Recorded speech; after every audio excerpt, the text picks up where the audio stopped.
एक अमीर दिखने वाली महिला जैसे ही फलों की दुकान पर पहुंची, दुकान के मालिक ने उसे देखकर तुरंत चेरी का दाम 28 से बढ़ाकर 48 रुपए किलो कर दिया, क्योंकि उसका मानना था कि अमीर लोग मोल भाव नहीं करते। वो सोचता था कि ऐसे ग्राहक चाहे जितना भी दाम बोलो चुपचाप दे देंगे, यहाँ तक कि मुफ्त का बैग भी 2 रुपए में बेच देता था। महिला ने बिना कुछ पूछे चेरी ली और जब उसने 50 रुपए दिए तो दुकानदार की पत्नी ने मुस्कुराकर बैग थमाया, मगर जैसे ही महिला जाने लगी उसने देखा बैग फटा हुआ है और वो नया बैग लेने मुड़ी ही थी कि तभी एक युवक दुकान पर आया और कीमत पूछने लगा। युवक के सवाल पर दुकानदार की पत्नी तुरंत घबरा गई और दाम फिर से 28 रुपए कर दिए। ये सब महिला ने साफ देख लिया और समझ गई कि उसके साथ धोखा हुआ है। वो तुरंत वापस आई और दुकानदार की पत्नी से जवाब मांगा तो उसने बहाना बनाते हुए कहा कि गलती से रेट गलत लिखा गया था और पैसे लौटाने लगी। इसी बीच महिला को एक और झटका लगा जब उसने देखा कि दुकानदार की पत्नी उसके हाथ में पकड़े 100 रुपए के नोट को नकली बता रही है। महिला ने समझाया कि उसने नकली नोट नहीं दिया, लेकिन दुकानदार की पत्नी जोर जोर से चिल्लाने लगी ताकि भीड़ जमा हो जाए और महिला को शर्मिंदा किया जा सके।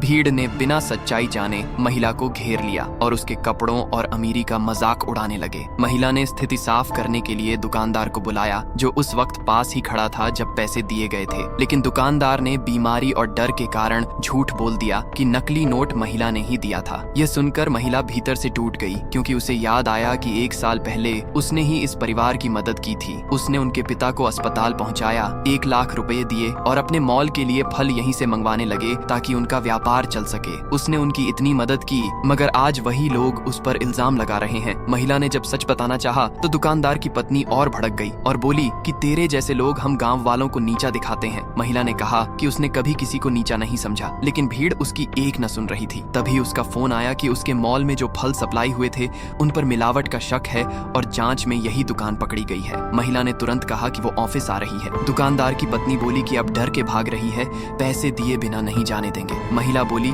कि उसके पूरे दिन का नुकसान हुआ है, अब वो और नहीं झेलेगी। दुकानदार की पत्नी बोली कि और पैसा दे वरना दुकान से निकलने नहीं देंगे। महिला ने कहा कि तुम जैसे लोग खुद के कर्मों का फल भोगते हैं। तभी उसका दूसरा फोन आया जिसमें बताया गया कि इस दुकान से अब कोई सामान नहीं लिया जाएगा। यह सुनते ही दुकानदार की पत्नी और पति घबरा गए, क्योंकि उन्होंने लोन भी इसी भरोसे पर लिया था। अब वो महिला को मनाने की कोशिश करने लगे, लेकिन बहुत देर हो चुकी थी। महिला चुपचाप वहां से निकल गई और दुकान वालों के लालच का अंत हो गया।